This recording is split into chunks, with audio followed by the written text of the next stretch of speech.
Hey, today we're going to talk about how to deal with difficult people. Now, if you're wondering who are the difficult people, let me give you a hint. Has it ever happened that you had a person in your friend group, or he was a mutual friend, or maybe a relative or roommate, who was there with you and it looked quite friendly until one day you just thought, wait, am I in the middle of war zone? Wait, I thought we were just having a casual conversation. Or wait, why is this guy not understanding what I just logically put?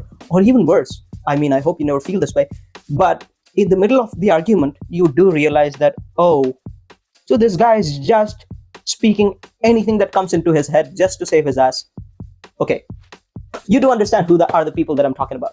This video is about how can you make yourself more ready and more strong and more aware for the next time that someone like this comes into your life. Because the bad news is, well, these people do not wear something different from the other people. They don't have a label on their head. They don't have a warning sign on them. And they don't carry a red flag with them so that you can have a look at the red flag and just let them pass.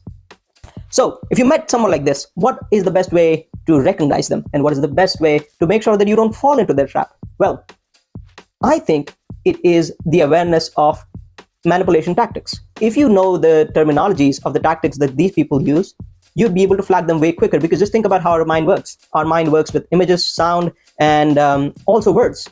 And if you want something like a fast food that can help you recognize quickly, you need something as small as a word. And that's why I'm going to list some of the manipulative terminologies that are going to help you recognize these sorts of people.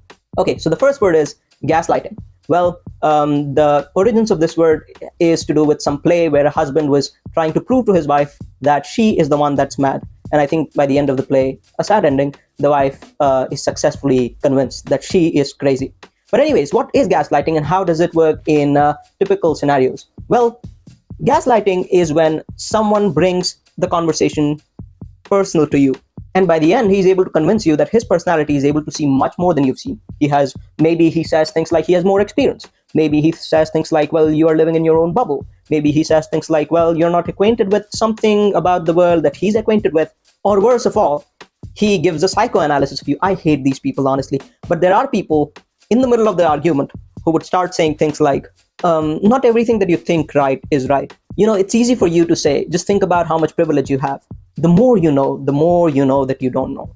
Or, you know, your vision about the world, or your ideas about the world, or the way you see the reality, or, you know, the upbringing that you've had, or the culture that you're accustomed to, or things like those. Like, basically, he's bringing the entire blame of why you think a certain way on you. I mean, it's not even something wrong. He hasn't proved logically that you're wrong or something, but he's able to convince you through something that's part of your identity that you are impaired, that you do not have enough visibility into what the reality is. This is what gaslighting is, and it's one of the most powerful manipulation tools. I mean, all the cult leaders, even the armies of the world, everyone makes use of gaslighting. You just give someone an identity, and you just make them see the reality a certain way, and you basically have the entire control over them. The second tactic for today is love bombing. Well, this is pretty cool. So it's at the start, someone's giving you lots of attention. Well, lots of DMs are coming, or maybe someone's taking you to good restaurants. Someone is being very, very sweet in conversation. Even with disagreement, the other person is being a little quirky, or they're being kind of sweet. And that is what makes you trust them. And as you see with time, you start to see that a layer has fallen down, a mask has fallen down, and you just don't know what happened. Well, the possibility is that love bombing is probably what you just experienced. And now that the person does feel ownership over you, there's no need to love bomb. I got acquainted with the third term quite recently, and it is benching. Benching is when someone isn't giving you enough attention or is not respecting you the way that you should. And that's causing you to get disenchanted with them. And that's causing you to go away from them. But as soon as you make up your mind, and just when you're about to leave them, they do something that wins you over again. They maybe do a good gesture, or they gift you something, or maybe they just send a good message to you. So this is what benching is. So the fourth one for today is word salad. Well, this is the interesting one.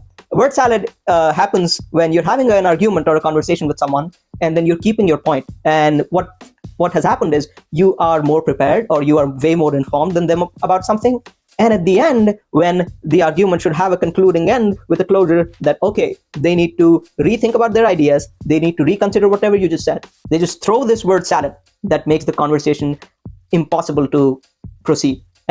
Some examples of word salad are things are very complicated in the world. We can't make opinions and judgments about it sitting at our own home.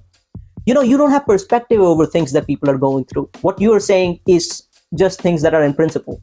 What you are saying may be right to say for the sake of argument, but honestly, if you know the reality, you wouldn't say this. The next term for today is ghosting.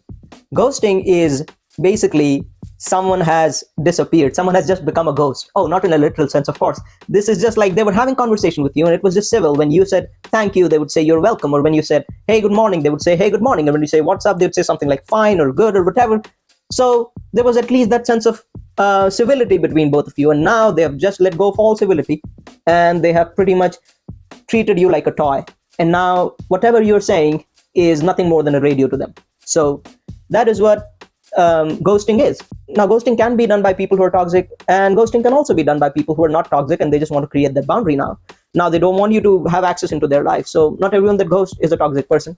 Another term is sea lining. Now, term is used in situation where, let's say, you and someone else were having a discussion, what you thought was a civil discussion, and they were being curious and they were being really honest about the subject and whatever. But as you go deeper into the discussion of the subject and they're able to find something that you said very casually or something that you just brought up because you wanted to make the discussion more inclusive or you wanted to expand the scope of the discussion, that's when they would enter with one question or they would enter with something that attacks what you just said. So sea lining can be becoming hyper technical about details in the middle of the discussion.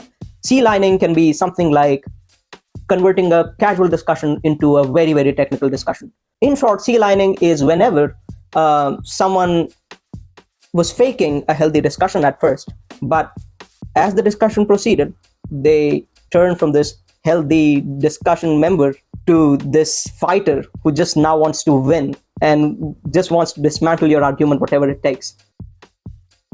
And if you're wondering, how can you give them a good answer?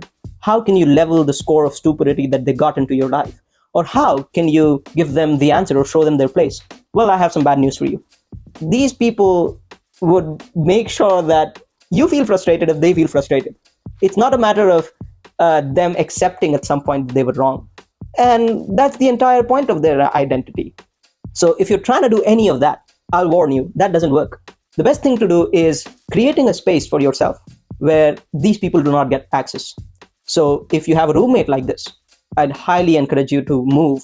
Now, the best and the most straightforward way to get rid of these people from your life and be safe from these people is to create good boundaries that you're comfortable with, is to respect your own uniqueness, and it is to make sure that you don't give the authority to judge your psychology, is to judge about your personality and your identity with, you don't give it to any random person. You give it to only people that you have authorized, and you give them to people that do have the authority of the subject themselves, like a psychologist. Well, if a psychologist tells you that you have delusions, then you are delusional. But if someone that is arguing with you in a toxic way or whatever, and is saying that, well, because you do not have perspective and that is why your psychology is impaired or whatever, well, you know what to do. You can just disregard and dismiss them like they never said anything. So apart from that, I think we should all work towards making ourselves more safe and more stable in our life, our job, in our health, in our finance, so that we can always make that choice to go away from these people, to let them crash somewhere else. Like when I read this comment on Reddit where someone said, whenever someone cuts me in an aggressive way or whatever, my mom would always say, let them crash somewhere else. You are not responsible to make sure everyone drives nicely. You just want to ensure that you have a nice journey. And if there's anyone who's bullying the other drivers or who's driving very aggressively or whatever, well, let them crash somewhere else. You don't have the responsibility of policing them or whatever. Another quote that I recently read, which I really liked, was, bees don't try to convince flies that honey is better than shit. So it's not your responsibility to convince people about why they have a biased perspective on life, especially at the cost of your own mental health. And also, if we talk about everyone's liberty, well, no one gave you that authority to police someone because you're not authorized them as well. Like, they are not authorized to psychoanalyze you. So, well, keeping all those things in mind, I hope we all learned something. And I am very certain that I have missed a lot of things that I could have said about this subject. But I'd love to sync up and I'd love to create a video about further things that I discover and further things that I think would be helpful for me and for people that are watching. sometime later. So until then, I hope we all stay safe and we all stay secured.